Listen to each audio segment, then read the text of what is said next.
Assalamualaikum warahmatullahi wabarakatuh. Saya akan menjelaskan tentang kepribadian. Kepribadian adalah pola unik dari pikiran, perasaan, dan perilaku seseorang yang relatif stabil dalam berbagai situasi. Kepribadian juga merupakan cara khas atau unik seseorang dalam berpikir, merasa, dan bertindak. Cara ini biasanya tidak banyak berubah dan bisa terlihat dalam berbagai situasi. Contohnya, kalau seseorang pendiam, dia biasanya akan tetap pendiam, baik di rumah, di sekolah, atau di tempat kerja. Itu bagian dari kepribadiannya. Jadi, kepribadian itu seperti gaya tetap seseorang dalam menjalani hidup. Faktor pembentuk kepribadian: genetik atau bawaan lahir. Kepribadian sebagian diwarisi dari orang tua. Artinya, sebagian dari kepribadian kita diturunkan dari orang tua. Misalnya, kalau orang tua kita penyabar, kita mungkin juga punya sifat sabar dari lahir. Lingkungan, pengalaman, budaya, pendidikan, dan interaksi sosial membentuk kepribadian. Lingkungan tempat kita tumbuh dan bergaul ikut membentuk kepribadian kita. Contohnya, pendidikan di sekolah, budaya di sekitar kita, teman-teman dan keluarga yang kita temui setiap hari. Pengalaman hidup, trauma, kebiasaan, dan pembelajaran memengaruhi karakter seseorang. Hal-hal yang pernah kita alami, baik yang menyenangkan atau menyedihkan, bisa mengubah cara kita bersikap. Misalnya, kalau pernah disakiti, bisa jadi lebih hati-hati. Kalau terbiasa disiplin, bisa tumbuh jadi orang yang teratur. Jadi, kepribadian terbentuk dari apa yang kita bawa sejak lahir, di mana kita tumbuh, dan apa yang kita alami sepanjang hidup. Teori kepribadian, psikoanalisis. Menurut Sigmund Freud, kepribadian terdiri dari ID atau naluri, ego atau realitas, dan superego moral. ID di sini itu merupakan keinginan dan dorongan sejak lahir, seperti lapar, marah. Ego bagian yang berpikir realistis, menyesuaikan diri dengan kenyataan. Superego, suara hati yang tahu mana yang baik dan buruk. Jadi, kepribadian kita terbentuk dari pertarungan antara keinginan, kenyataan, dan moral. Behaviorisme. Menurut B.F. Skinner John Watson, kepribadian dibentuk oleh lingkungan dan pengalaman. Menurut mereka, kepribadian terbentuk dari lingkungan dan pengalaman hidup. Misalnya, kalau sering dipuji saat jujur, kita akan terbiasa jujur. Kalau dihukum saat bohong, kita akan belajar untuk tidak bohong. Humanistik.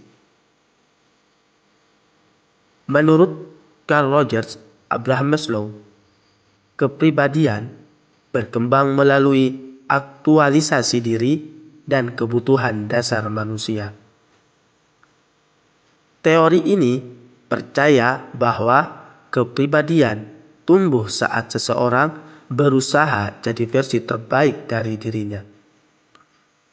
Kita punya kebutuhan dasar seperti makan, rasa aman, dicintai, sampai ingin berkembang. Jika semua itu terpenuhi, kepribadian kita akan berkembang dengan baik. Kognitif. Menurut Albert Bandura, kepribadian berkembang melalui interaksi sosial dan pembelajaran observasional. Menurut Bandura, kepribadian berkembang dari belajar lewat melihat orang lain dan interaksi sosial. Contohnya, anak-anak bisa jadi ramah karena melihat orang tuanya ramah. Kita belajar cara bersikap dari apa yang kita lihat dan alami sehari-hari. Kesimpulannya, tiap teori punya cara berbeda dalam menjelaskan bagaimana kepribadian terbentuk dan berkembang. Jenis kepribadian. Introvert. Introvert di sini itu seperti halnya lebih nyaman sendiri, berpikir sebelum berbicara. Orang yang lebih suka sendiri atau dalam kelompok kecil. Mereka tenang, suka berpikir dulu sebelum bicara, dan butuh waktu sendiri untuk mengisi energi. Ekstrovert. Orang yang ekstrovert itu suka bersosialisasi, energik, dan spontan. Orang yang suka bergaul dan ramai. Mereka ceria, semangat, suka berbicara spontan, dan merasa lebih hidup saat bersama orang lain. Ambivert. Ambivert di sini itu merupakan kombinasi antara introvert dan ekstrovert.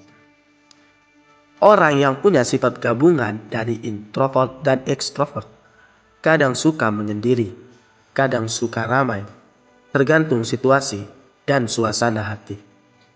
Jadi, setiap orang bisa berbeda-beda dan tidak ada yang lebih baik. Semua kepribadian itu normal dan unik. Pengaruh kepribadian dalam pekerjaan. Kepribadian memengaruhi cara bekerja, berkomunikasi, dan mengambil keputusan. Misalnya, orang yang teliti biasanya bekerja dengan rapi. Orang yang supel biasa lebih mudah bekerja sama dalam tim. Cara kita mengambil keputusan juga dipengaruhi kepribadian. Apakah cepat atau hati-hati?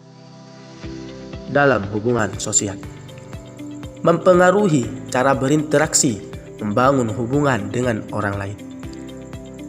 Kepribadian menentukan bagaimana kita bergaul dengan orang lain. Orang ekstrovert suka ngobrol dan mudah berteman. Orang introvert mungkin lebih memilih teman dekat dan bicara seperlunya. Ini semua berpengaruh pada cara membangun hubungan dengan orang lain. Dalam pendidikan, cara belajar seseorang dipengaruhi oleh kepribadiannya. Kepribadian juga memengaruhi cara kita belajar.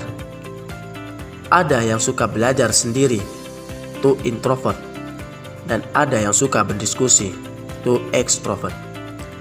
Ada yang belajar cepat, ada juga yang butuh waktu lebih lama. Semua itu tergantung pada kepribadian masing-masing.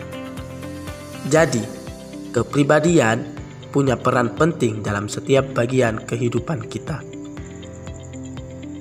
Mungkin hanya ini penjelasan yang bisa saya jelaskan untuk saat ini.